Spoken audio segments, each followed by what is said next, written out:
Hi, I'm Stevie. This is the Straight Out of the Cinema review, and I'm just straight out of the cinema with Dungeons and Dragons: Honor Among Thieves. It's got a runtime of 2 hours 14 minutes.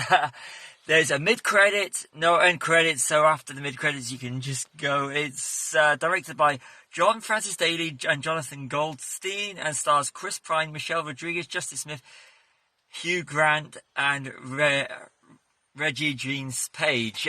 Now, this is a 4-star movie. I can't give it less than 4 stars. It's just very, very enjoyable. This is Lord of the Rings, Willow, that kind of whole fantasy, but it's light. It's actually really enjoyable. It's fun, and that's the things. Whereas those and like Games of Thrones with the whole dragons and everything are all dark and serious. This is very light-hearted. And I know it's like based on a board game, role-playing game, whatever you call them. I'm not into that culture. It's the whole things that they're all into in not Game of Thrones, in Stranger Things. So this is the game that the Stranger Things kids actually play. And, so I can't compare it to the actual game, but I can compare it as a movie. As a movie, this is just fun, and it feels fun from start to finish.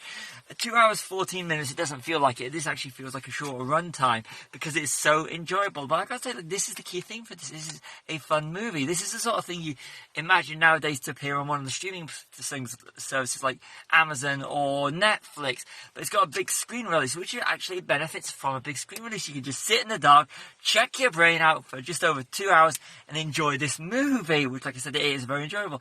It's great casting as well, because all the it's very light cast. It's not a serious one. I'm not saying that the actors aren't capable of serious stuff, but it just has a very fantasy-like feel. And with, even with like the likes of Marvel, where everything's in all the superhero movies and all the fantasy, where it all leads on to a sequel. I'm not saying this doesn't lead on to a sequel. There will be a sequel if this generates, and there is the leadings there, but it's not done in the same serious tone as all the other movies that are coming out at the moment and in the fantasy genre. So check your brain out and go to the cinema and just enjoy Dungeons and Dragons: Honor Among Thieves. See you all in another just straight out the cinema review.